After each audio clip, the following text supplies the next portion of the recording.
Fala, torcida vascaína, Felipe Tiru de volta na área, hoje para comentar aí sobre o novo técnico do Vascão, né? Milton Mendes não é mais técnico do Vasco, aquilo que 8 em cada 10 vascaínos tanto desejava aconteceu. O Milton Mendes caiu nessa segunda-feira, depois daquela derrota vergonhosa para o Bahia, né? A gente chegou a fazer um vídeo comentando a situação do Milton Mendes na semana passada. A gente levantou aí essa tese de que as próximas 5 rodadas iam ser decisivas para a permanência do Milton Mendes. Acabou que já no primeiro jogo o Milton Mendes tropeçou e caiu. Por que isso aconteceu tão cedo? A gente estava projetando 5 rodadas para ele ser demitido e de repente já na primeira ele cai. Bom, foram basicamente 2 motivos. O primeiro foi que não só o Vasco perdeu para o Bahia, como perdeu de goleada, né? Se a gente tivesse tido uma derrota simples lá em Salvador, um jogo disputado, um jogo que fosse decidido no detalhe, que a gente pudesse hoje estar lamentando aqui um azar do Vasco, que a gente pudesse estar lamentando às vezes um erro de arbitragem decisivo, ou que a gente pudesse estar exaltando o poder de reação do Vasco,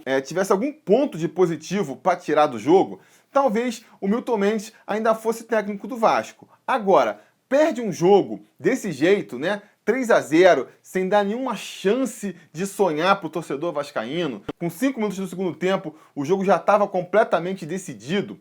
Aí fica difícil de defender, né? Muita gente levantou aí nos últimos tempos a tese de que o elenco estaria fazendo corpo mole para derrubar o técnico. Eu acho que não é muito por aí não, mas eu acho sim que o elenco perdeu a confiança no treinador. Qual que é a diferença aí entre essas duas coisas? É parecido, mas não é igual não. Quando um time está fazendo corpo mole, é porque ele decidiu que não gosta do treinador, não quer mais ele comandando o time, e aí começa a jogar de sacanagem para perder de propósito e para a diretoria se ver obrigada a demitir o treinador. Um time que perdeu a confiança no técnico, não é que ele joga mal de propósito, mas, assim, na primeira dificuldade, o time já se entrega em campo, que nem a gente viu aí nesse domingo, que a gente já viu outras vezes em outros campeonatos do Vasco que não terminaram muito bem pra gente, né? O time começa comprometido, tentando fazer aí, seguir as orientações do técnico, só que quando sai um gol, vem aquele abatimento, vem aquela falta de confiança mesmo de falar assim, cara, não adianta, não tá funcionando desse jeito, a gente não vai conseguir vencer de jeito nenhum.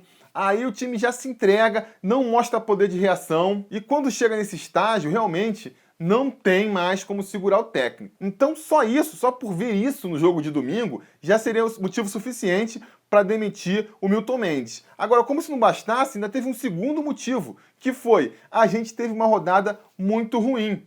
Além de perder para o Bahia e com isso ser ultrapassado por eles na tabela, ainda calhou da Ponte Preta e da Chapecoense vencerem seus jogos também e também ultrapassaram a gente na tabela. Quer dizer, a gente terminou aí a rodada em 16º lugar, uma posição só acima da zona de rebaixamento, já fez voltar aí velhos traumas na torcida, e aí foi a pá de cal que faltava para a situação do Milton Mendes. Não restou outra alternativa para a diretoria a não ser demitir o treinador. E aí, será que foi bom para o Vasco demitir o Milton Mendes já nessa rodada? A gente tinha falado no vídeo também que seria bom segurar o Milton Mendes por mais um tempo, porque quando chega um treinador novo, ele chega trazendo aquela motivação, aquele gás da confiança que justamente se perdeu com o último treinador, ela volta com um novo técnico. Só que esse gás, ele dura pouco tempo, ele vai durar umas 2, 3 rodadas, depois a situação se equilibra de novo. E as nossas próximas 2, 3 rodadas são bem complicadas. Então, chega o técnico, aí vai enfrentar o Fluminense, aí perde. Aí vai falar, não, mas tudo bem, o treinador chegou agora, não teve como impor sua filosofia, tudo bem. Aí pega o próximo jogo, Grêmio em casa, tem que vencer, não vence, perde ou empata. Aí torcida já vai começar a ficar mais ou menos assim, a próprio elenco vai ver, pô, não mexeu tanta coisa. Aí vai terceiro jogo contra o Corinthians, não consegue vencer de novo. Quer dizer, já passou completamente o efeito do treinador novo, tanto torcida, quanto elenco, quanto diretoria, todo mundo vai começar a desconfiar do treinador, e aí essa coisa da novidade já se perde. Existe realmente esse risco. Agora, se serve de consolo, é melhor esse risco do que a certeza que seria o desastre com o Milton Mendes, né? Porque realmente ficou comprovado no domingo que já não existia mais condições psicológicas nem do elenco, nem do treinador de continuar, sabe? Porque a gente já via o Milton Mendes perdendo fé nas suas convicções, depois de mais uma derrota cachapante dessa com certeza que as convicções dele já estariam todas em frangalhos mesmo. Então, a gente está trocando aí 3 rodadas que seriam derrotas certas, na minha opinião, por 3 rodadas em que a gente pode conseguir vencer. E aí vai ser o efeito contrário, né? Se o gás que o treinador novo vai trazer conseguir fazer a gente ganhar algum desses próximos 3 jogos, de repente aumenta a confiança aí na torcida de que o problema era mesmo o Milton Mendes, de que agora vai, e aí vai criando aquele ambiente otimista e confiante que pode ajudar o Vasco.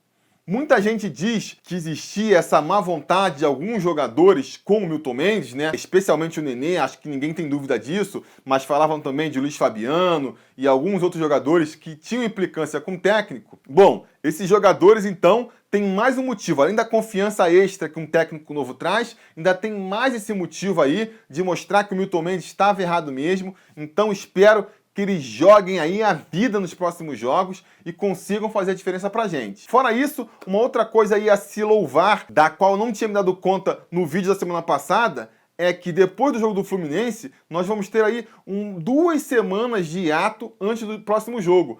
Tem jogo da Seleção Brasileira no final de semana seguinte, então não vai ter Campeonato Brasileiro. Então a gente vai jogar esse final de semana agora contra o Fluminense, depois só daqui a 2 semanas a gente enfrenta o Grêmio. Então até considerando fazer uma mini intertemporada aí lá em Pinheiral, quer dizer, o técnico novo vai ter oportunidade aí de treinar melhor a equipe, impor sua filosofia e chegar com um time mais transformado pro jogo contra o Grêmio. E quem vai ser o treinador que vai ter essa difícil missão de botar o time do Vasco de novo nos eixos? Vai ser o Zé Ricardo, treinador que até 2 semanas atrás comandava o Flamengo, a sua única experiência aí em futebol profissional. Foi treinando o Flamengo, pegou o time no meio do ano passado, quando o Muricy Ramalho saiu, né? Conseguiu levar o time aí para a 3ª colocação no campeonato passado, conseguiu vencer o campeonato estadual também, e acabou com os maus resultados, caindo há 2 semanas atrás. O que eu acho do Zé Ricardo? Não tenho nada contra ele não, né? Essa coisa dele ser identificado com o Flamengo, que muitos levantaram aí, não resiste, assim, a uma análise mais profunda, porque como ficou aí mais do que noticiado nos últimos dias, ele teve um começo de carreira no Vasco, chegou a ser treinador do futsal do Vasco, foi treinador do Felipe, do Pedrinho, vem com o aval aí de muitos da diretoria. O Álvaro Miranda, que já trabalhava com a base no outro mandato do Eurico Miranda, conhecia ele e recomendou ele. O Anderson Barros e o Zé Tinoco, que também já trabalharam no Flamengo, conheciam ele de trabalhar lá nas divisões de base do Flamengo, também recomendaram ele. Então, quer dizer, não deixa de ser uma vantagem. Ele já conhece São Januário, ele já conhece as pessoas que vão trabalhar com ele. Isso não deixa de ser um ponto positivo aí pro Zé Ricardo. E assim, diante das possibilidades de treinador que tinha, porque com ele com o Miranda a gente sabe, não vai vir treinador de ponta, não vai vir treinador consagrado, qualquer treinador com um pouquinho mais de moral, o Vasco não contrata. A gente tinha 2 opções. Ou ia apostar num treinador claramente ruim mesmo, né? Tipo um Ney Franco, que a gente tinha falado aqui, um Argel, um treinador que eu claramente não gosto, ou ia trazer um treinador desconhecido, um treinador com pouca experiência, um treinador que no fundo é uma grande aposta. Entre um que com certeza é ruim e um que é uma aposta, eu sempre vou preferir a aposta, né? E por que eu digo que o Zé Ricardo é uma aposta? Porque ele tem só um trabalho como treinador profissional, e assim é muito pouco. Um trabalho é muito pouco para analisar um técnico. Não dá pra gente ficar deslumbrado do nossa. Primeiro que não foi nem um grande trabalho assim, né? Não conseguiu nenhum título de expressão com o Flamengo, que é um time aí que tá gastando dinheiro pra caramba, então não chega a ser um trabalho que empolga. Mas mesmo que fosse, também não era motivo para ficar aí animado, porque a gente tá cheio de exemplo aí de treinadores que às vezes têm um bom trabalho, parecem que são a nova revelação do futebol brasileiro, e depois, nos trabalhos subsequentes, a gente vê que não é bem por aí, né? Eu lembro aqui de cabeça o Roger, apareceu no Grêmio ano passado, todo mundo, nossa, é um técnico revelação, trazendo novidades táticas, não sei o que lá. Saiu do Grêmio, foi pro Atlético Mineiro e todo mundo viu o fiasco que foi. Outro que me vem à cabeça também é o Eduardo Batista, apareceu de repente no Sport, levando o Sport lá pra cima. Aí mesma história, técnico inovador, nova geração, revelação do campeonato. Aí foi pro Fluminense, deu água, foi pro Palmeiras, deu água também. Quer dizer, já tá todo desprestigiado aí. Então, um trabalho é pouco, são muitas variáveis que levam um time a ir bem no campeonato. O técnico é só mais uma delas, então precisa de 2, 3, 4 trabalhos de sucesso para você começar a dizer que o técnico realmente tem as qualidades ali acima da média. Então, amigos, não acho que seja um mau nome, acho até que diante das possibilidades foi uma boa escolha, mas também não me empolgo assim como se ele fosse ser um treinador que fosse resolver todos os problemas, né? Acho que é uma aposta, uma grande aposta, é um tiro no escuro, vamos ver se dá certo, pelo menos por algumas rodadas, para conseguir fazer tirar a gente dessa draga que a gente está se metendo, né? Eu conversei com alguns amigos flamenguistas para colher algumas opiniões sobre o Zé Ricardo, e as informações que eles me passaram sobre o Zé Ricardo foi que quando ele assumiu o time no ano passado, ele rapidamente conseguiu dar uma arrumada na casa ali, né? O time vinha muito bagunçado, ele entrou, deu uma arrumada na casa, o time começou a jogar bem, começou a jogar com um pouco de organização, pelo menos. Ele apostou no estilo de reforçar a defesa e jogar com 2 jogadores bem abertos pela ponta, criando jogadas para o centroavante, que é um estilo de jogo que pode funcionar com esse time do Vasco, né? Não deixa de ser bem parecido com o que o Milton Mendes vinha fazendo. Funcionou no Flamengo no passado, só que quando foram chegando novos jogadores, quando foi pedindo, quando as circunstâncias foram pedindo que ele mudasse o esquema, readaptasse o esquema para os seus novos jogadores, ele não soube fazer isso, tentou forçar os seus novos jogadores a um esquema em que eles não rendiam o máximo. Quando tentou mudar também não funcionou, quer dizer, acabou se perdendo aí, né? Lembra um pouco o Jorginho no Vasco aí, que chegou em 2015, conseguiu achar uma arrumação ali que funcionasse, fez a gente quase escapar do rebaixamento em 2015, mas depois, quando se viu ali forçado a tentar achar um novo esquema, a mudar um pouco o time, acabou se perdendo e aí a gente viu a desgraceira que foi, né? Enfim, se o Zé Ricardo conseguir repetir aí a mesma trajetória no Vasco, conseguir arrumar o time, fazer ele render por algumas rodadas, o suficiente para a gente chegar aos 46